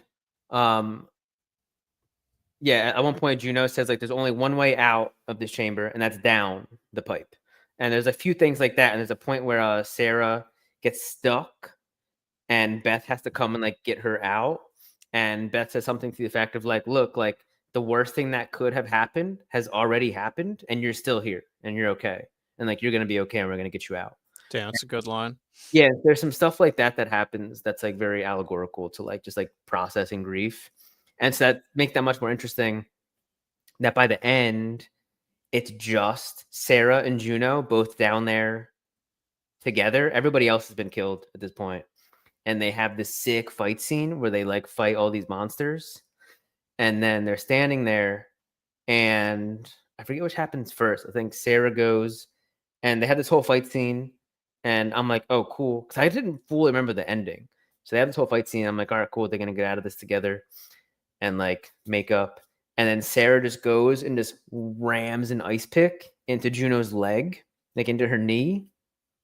And she's standing there, and Juno's looking at her. And Sarah goes and like opens her hand enough to where like the chain that Beth was holding falls. So like Juno can see it. And Beth had taken that off of Juno's neck when Juno killed her, when she stabbed her. And so me watching that, I was like, oh, okay, this is just like the main thing here is that Sarah is telling Juno that she knows that she killed Beth and just left her in the same way that Juno just like kind of left Sarah when her husband died. Mm. And so like that was like justification enough for me where I was like, oh, Juno is now just paying back. It's just like not avenging, but like seeking revenge on Juno for not being there for her when she needed her a year ago. And that's how I looked at it. But the fact that she was also like, yo, you weren't there for me, and like you were having an affair with my husband, so like fuck you, you're gonna eat by these monsters, I'm gonna leave. Yeah, all of that coupled with like the fact that like Juno lied to them about which cave formation they're going to. Like, Yeah. they were supposed to go to another one that's like fully mapped and like, you know, well known and traversable. And Juno takes them to a different one. Her mentality being like, we can all discover it together, and it'll be more exciting because Juno's sort of like an adrenaline junkie. Mm-hmm. So she was opting to go the more, you know, like dangerous route. Mm-hmm. So, you know, you have all that. So it's just, Juno's just doing a lot of shit throughout the course of this movie to kind of just get everyone pissed off at her. And it just sort of snowballs into where, like, you know, it becomes like a life or death sort of thing. And the ending is very interesting because it's like they show these very stylized shots then of Sarah like escaping. She like climbs up this like hill of a bone with like the single light shining down. It's a really cool shot, but it's like very, very stylized in a way that like doesn't really seem to make sense. And then she gets to her car, drives away, and then the very last shot, she pulls over, she's crying, and she turns, and Juno, as like a ghost, is like sitting in the passenger seat. And so it's either you could interpret it as Sarah does not actually escape, right? I think that's like, I could totally see that argument of like she doesn't actually escape because like she hits Juno in the knee and she starts running and she falls further down. She like slips, falls down, and then wakes back up and then crawls out. But if you're following where they're going, at this point, she has to be so far down because they go down the whole time. And so it doesn't really make sense that then she's in a place where she can crawl out. Or you can be like, okay, like fine, she actually does get out, but then she's now like forever haunted by Juno and by her decision to like not to seek revenge on Juno instead of like trying to like heal things with her. Very interesting. Well, there is a sequel. And so it could be the case, like this could be a Halloween 2 situation where at the time that the first movie was made, the intent could have been to sort of make it ambiguous as far as whether she actually makes it out or not. Similar to like Halloween 2, where like they reveal that like Laurie is Michael Myers' sister, where that was not the case with the first movie. It was a thing they tacked on. Yeah. So that could be a similar situation here from because Sarah is alive in the second one. Interesting. And they have to like go back. She like gets help and like goes back with a team of people. Oh no. And it's sort of just like a rehash. Sydney comments, says the second one is not good because it's sort of just a copycat. I agree. I agree with that. But that's not to say that this could not have been the director's intent though. Probably just a movie that did really well and they were like, we got to make a second one. So yeah, I do like that read though, where it's like I tend to lean on the more optimistic side of like she had to like literally go through hell and like come out on the other side, and you know, as a way of processing the grief, because it's like that's what most horror movies are doing, right? Or I guess it's a thriller as well. Is sort of this idea of like contact therapy, I think they call it, where it's like you sort of have engage with the thing. Yeah, you just kind of have to, you know, go through it in order to like, you know, go through it. I don't know. Yeah, no, really interesting. Good fucking movie, man. One of the best horror thrillers of the 2000s, in my opinion. Yeah, super fun. And yeah, that kind of also something else I wanted to hit on relevant to other movies is if it is the case that say Sarah does live and she leaves, but now she's being like haunted by Juno. It's like it implies that like revenge is bad, right? Because like Sarah goes through this thing and she has the opportunity to like go through this whole thing. Her and Juno go through it together, and she has the opportunity to also save Juno, and they can both leave in the process. and she consciously makes the decision not to do that, and now she has to like suffer as a result of that. And that's also something that you see come up in Seven, right? We're at the very end. The final sin is wrath, right? And like Brad Pitt makes this bad decision to seek revenge when the entire movie up to that point is telling you that like this is a bad thing and like don't do that. And Morgan Freeman is like, hey, this is what he wants. Don't do that. Yeah, it's what he wants. You can't do it. And he does that. And so that we'll talk about it in the next movie, the last movie as well. But that seems to also be a big theme, probably in horror a lot in general too, but especially in thrillers for whatever reason seem to deal, maybe just a selection, but revenge and the like negative results of seeking revenge came up a lot, which is interesting. Yeah, I mean that's a definitely almost a trope, I guess, at this point. Mm-hmm. But I think thrillers are like a great vehicle for exploring that. Do you want to move right into the last movie? Yeah. All right. So like we said at the top, Tyler and I both picked a movie. I picked Night of the Hunter. Tyler picked Old Boy, which is a movie that I've been meaning to watch forever. It's a movie that I feel like is mentioned a lot. I'm just very aware of it, like in the zeitgeist. I see like out of context, like stills and images from it all the time. I've heard a lot about it, so really glad that I watched it now, because like had this not been your pick, I have no idea when I would have gotten around to this movie. So yeah, it's one of the great things about these shows is that we get to, like, you might have gone your whole life never watching Night of the Hunter, very easily. Yeah, but I'm glad that you did now. Yeah, Old Boy was crazy. That is the operative word, dude. Old Boy's there. Crazy. So why don't you go ahead and tell me, first of all, tell me why you picked this one, and then we can kind of just get into our discussion.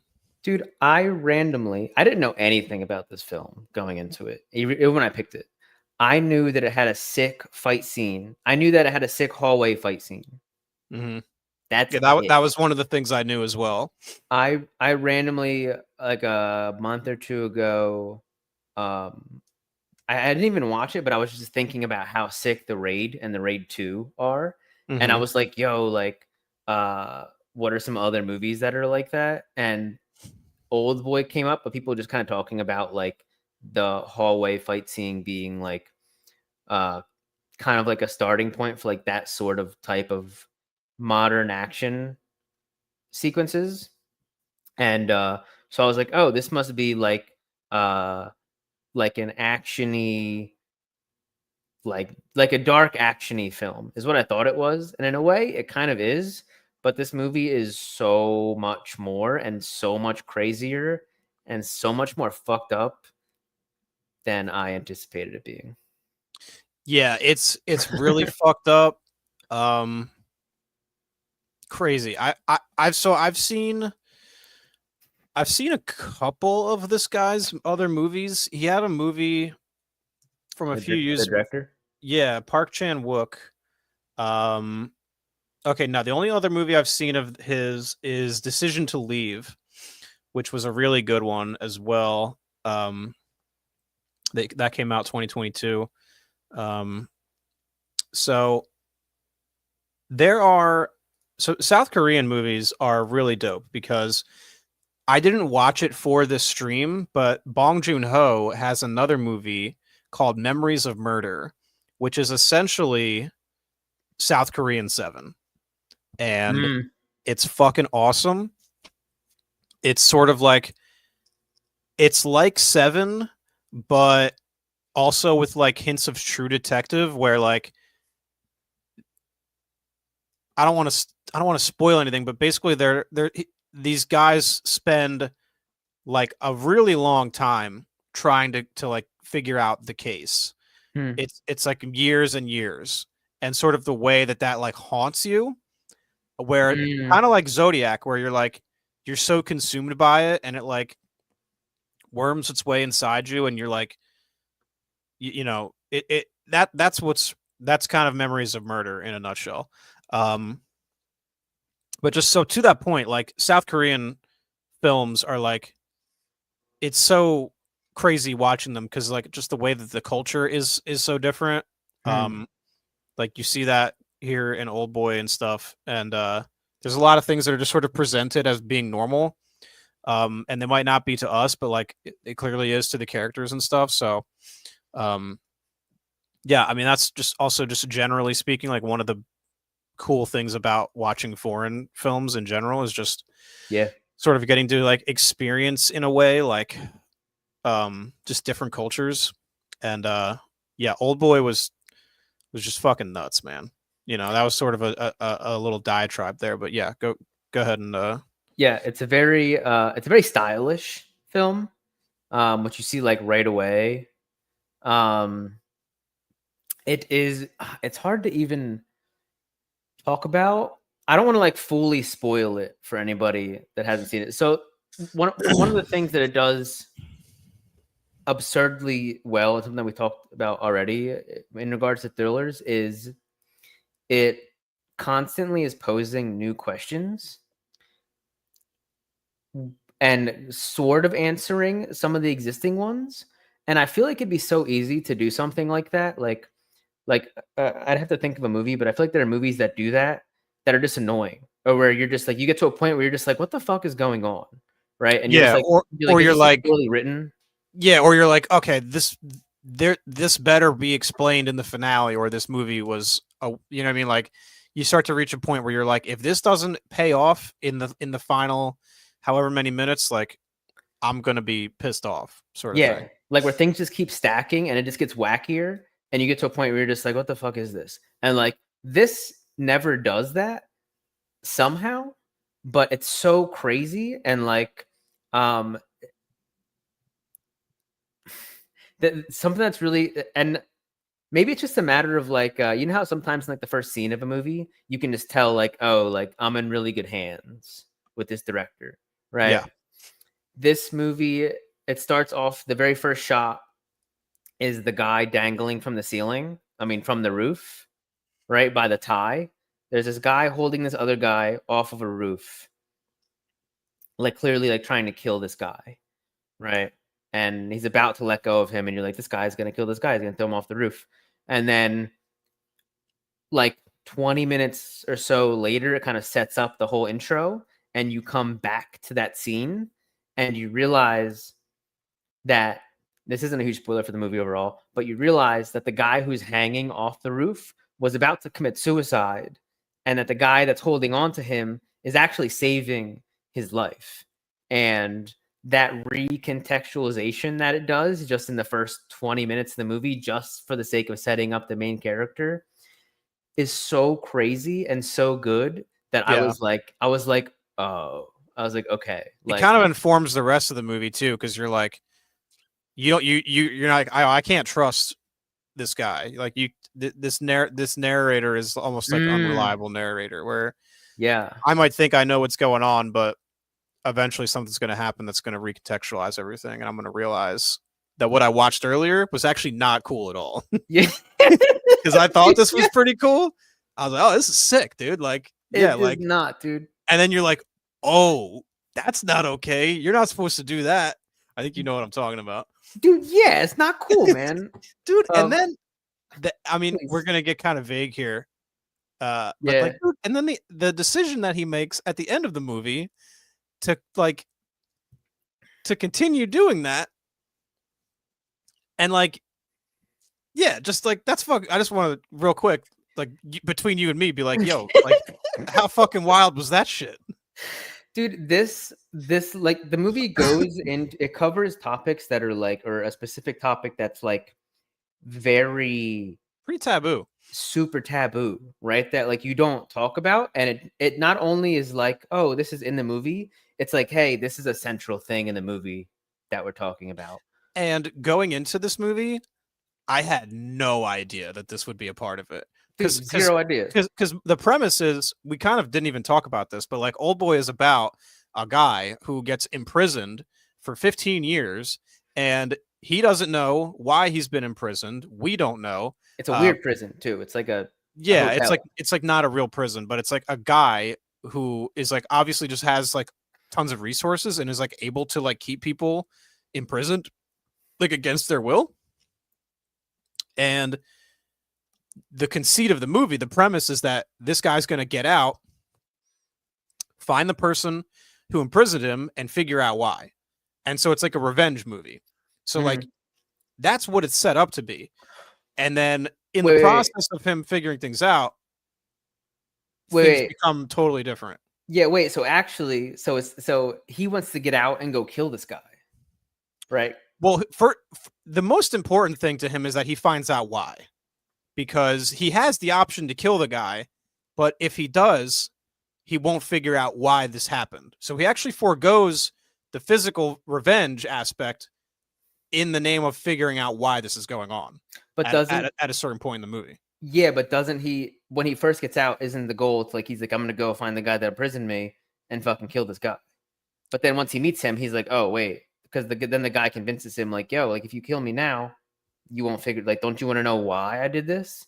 It was always a big part of his motivation, was figuring out why. Because it happens out of nowhere. Yeah, it just happened. Yeah. And he's literally just spent 15 years wondering, like, what's going on. Dude, and then the villain is so good and is so convincing and is so nonchalant about the whole thing.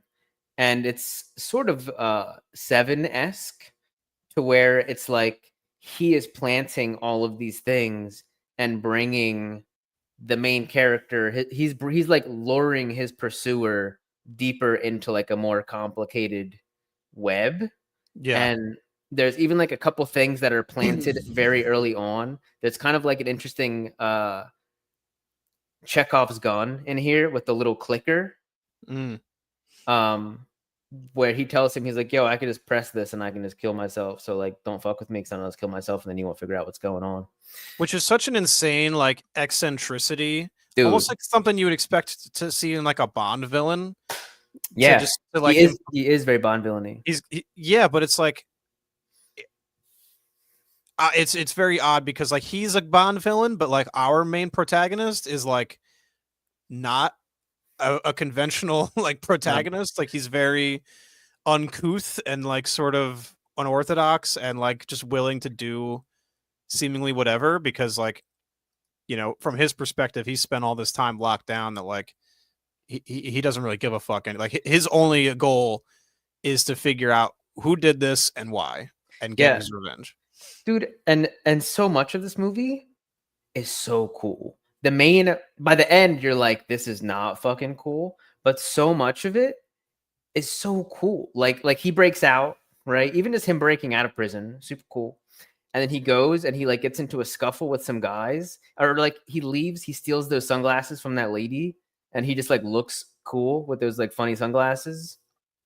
And he goes and he gets in a fight with like these like street kids. And he's like, all right, it's time to see if 15 years of like fake martial arts training actually works in the real world. And then he kicks their ass and he's like, it does. And then he's like laying on the cement, just like smoking a cigarette with the sunglasses on as these guys are going to come like fight him. Just so cool, dude. Right. It's setting the movie up to be like, this dude's a badass. He's about to kick some ass. It's like a John Wick. Like you're like, oh, he's just gonna go kick some ass and we'll go home. It's like if John Wick was like, you know, was John Wick, and then right up in the end, you're like, oh, John Wick accidentally did some really fucked up shit that is gonna like, you can't really come back from. Dude, you do not come back from this, man.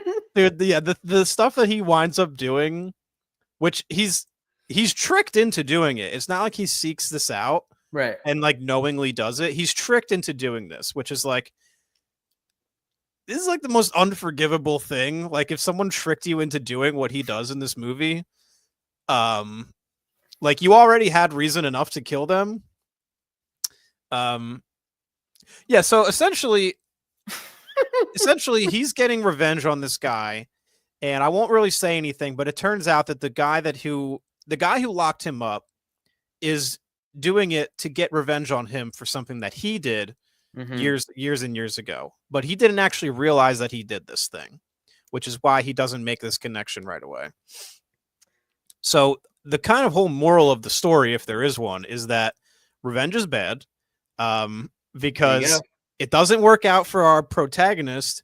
And even though the antagonist, like, his plan pretty much goes off without a hitch, he still winds up kind of throwing in the towel in a way. Because, like, he realizes, like, hey, I can't actually come back from what happened to me. I thought that I could by putting this guy through all this shit. But now that that's all over, I'm kind of still just like fucked up. So like it's just a bad time for pretty much everybody involved. It really is. And it Revenge is bad, man. It has a really like skin crawly kind of ending where you're like, oh, you're gonna do that? That's fucked up. And he's like, yeah, I know, but like, dude, what else can I do? Type of thing. Dude, and even before that, there's it's funny how we're trying to talk around some of the stuff that happens, but there's I think it makes it better, honestly, because you still get the idea.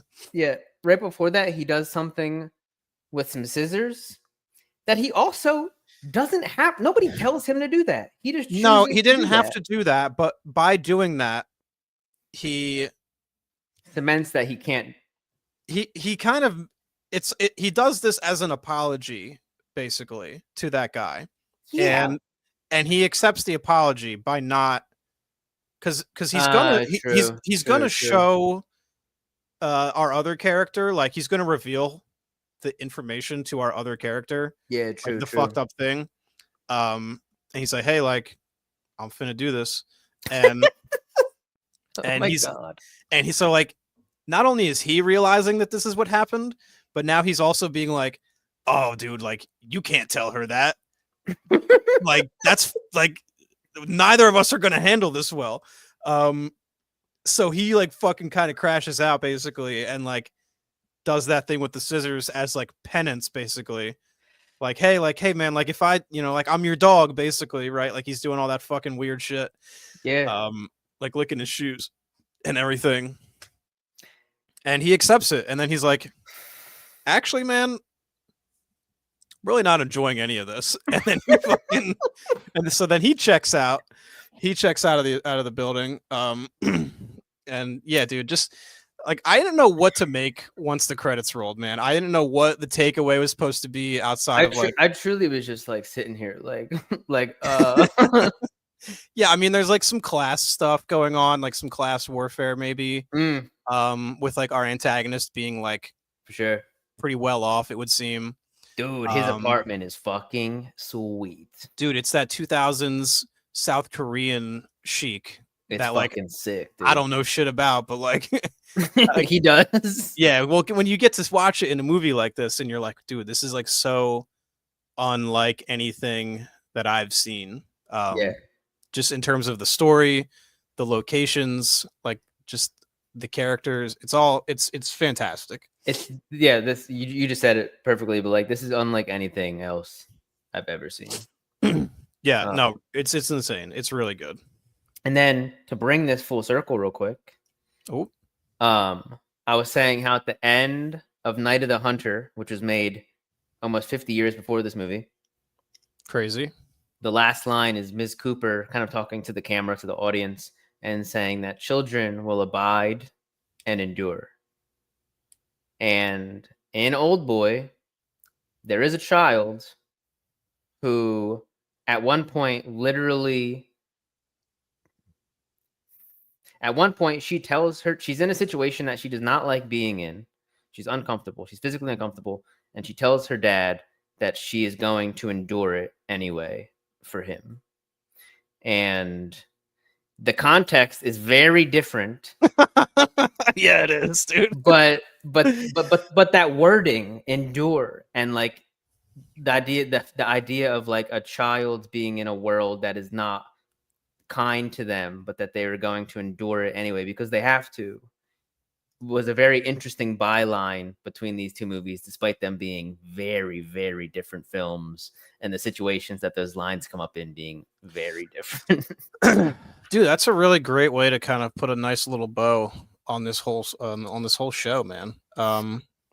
Not necessarily, well, you know, thrillers will oftentimes put people in uncomfortable situations, in order to achieve effective suspense and like tension. Oftentimes the best way to do that is like involve a kid.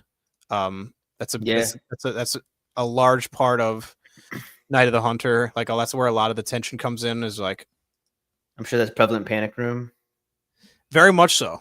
Because Jodie Foster is doing a lot of what she does to save her daughter as well. Sure. So it's just an easy way to kind of manufacture, some crazy like stakes and tension and stuff. It's not the only way to do it, but I think that's something that we've kind of arrived at that conclusion through our discussion here. That is a part of it. It's certainly a part of it.